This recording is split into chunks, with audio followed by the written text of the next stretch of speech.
साथियों नमस्कार।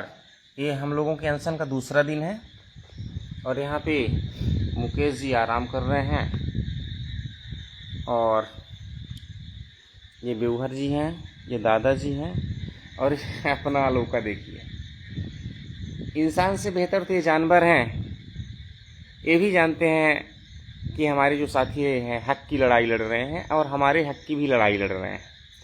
ये जानवर भी साथ दे रहे हैं, कुत्ता भी साथ दे रहा है, जिसको आप कुत्ता कहते हैं। रात का नज़ारा है, 12:35 इस समय हो रहे हैं और यहाँ आसपास का परिसर आप देखिए। जिनके लिए आंदोलन हो रहा है, जिनके लिए हम लोग हक की लड़ाई लड़ने के लिए अपनी ऐशो आराम और खूबसूरत दुनिया को हम लोग छोड़ करके आपकी सुंदर दुनिया को बनाने के लिए हम यहाँ पे बैठे हुए हैं।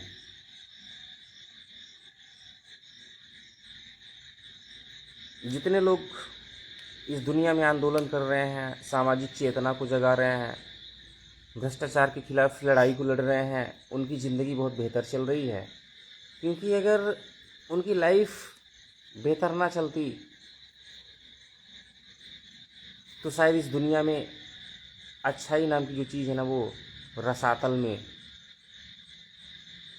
दब गई होती। ऐसे लोग इस दुनिया को संभाल के रखे हैं जिनकी दुनिया पहले से बहुत खूबसूरत है। वो आपके लिए क्यों लड़ेंगे? लेकिन नहीं, अंतर चेतना, वो व्यक्ति ईश्वर के समान है। वो व्यक्ति भगत सिंह है जो सबके हिस्से को दिलवाने के लिए ये लड़ाई निरंतर अकेले वीरान पथ पर, कंकड़ पत्थर वाले पथ पर निकल चुके हैं। जबकि उनको होना चाहिए था अपनी एक ऐशो आराम की ज़िंदगी में, बेहतर ज़िंदगी में। और वो व्यक्ति काबिलियत भी रखते हैं अपनी लाइफ बेहतर को बनाने में और उनकी सबकी लाइफ बेहतर है। लेकिन नहीं, असली ईश्वरत इसमें है कि हम ये जानते हुए भी कि भ्रष्टाचार हो रहा है, सरकारें निरंकुश हैं और वो व्यक्ति को उसका हिस्सा नहीं मिल रहा है, योजना नहीं मिल रही है,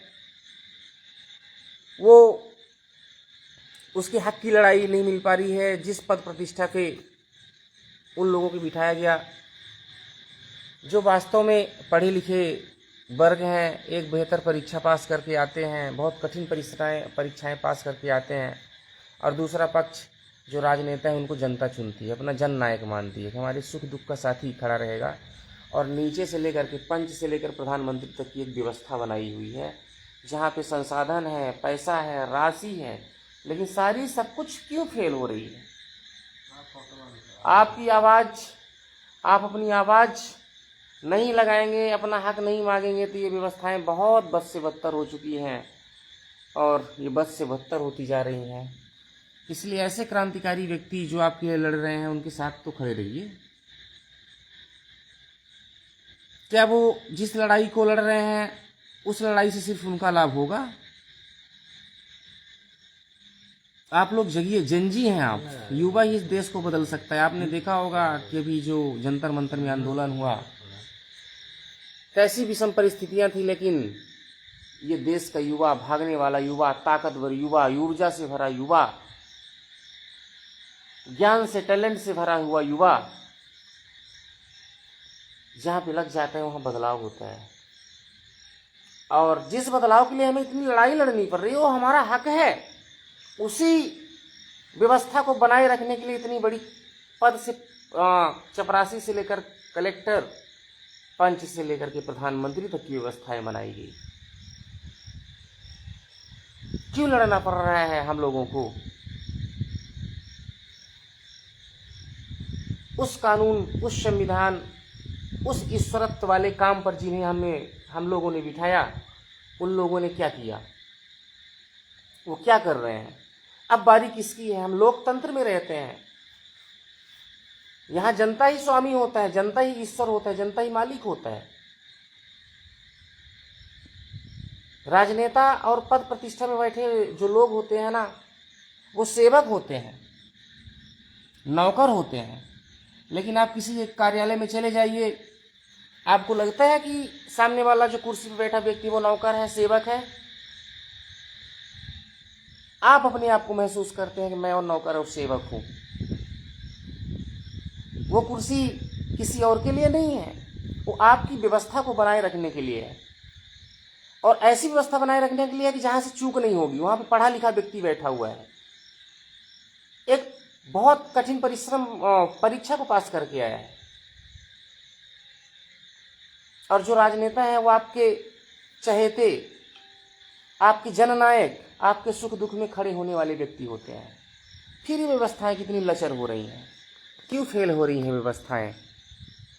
और ये सामने जिनको कहते हैं कि ईश्वर हैं, ये भी बैठे हुए हैं, ये भी क्या देख रहे हैं? ये तो अंतर्यामी हैं, हर जगह व्याप्त हैं, सर्वज्ञानी हैं, सर्वव्यापक हैं, सर्वश्रेष्ठ हैं, सर्वशक्तिमान हैं। क्या देख रहे हैं? ये भी क्या देख रहे हैं? चलिए हम सही सत्य को भी जानेंगे, लेकिन अपने हक की लड़ाई के लिए सभी लोग लड़िए, और ये अनशन जब तक नहीं समाप्त होगा, जब तक हमारी मांगे पूरी नहीं होंगी।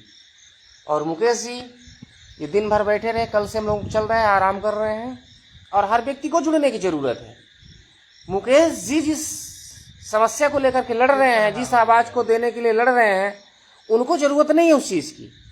शायद आप लोग देखिए तो उनका जीवन बेहतर चल रहा है, हमारा भी थोड़ा बहुत जो है वो बेहतर चल रहा है।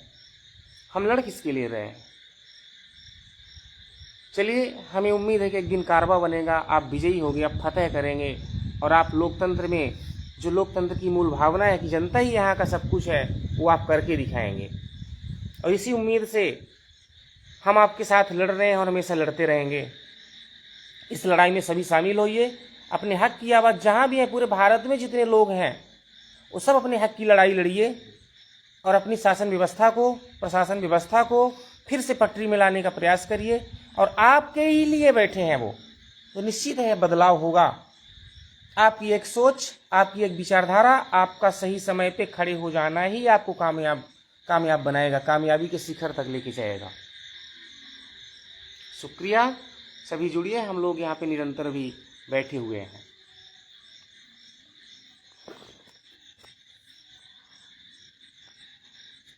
देवघर का लाइव कर दिया है ना, पूरे विश्व में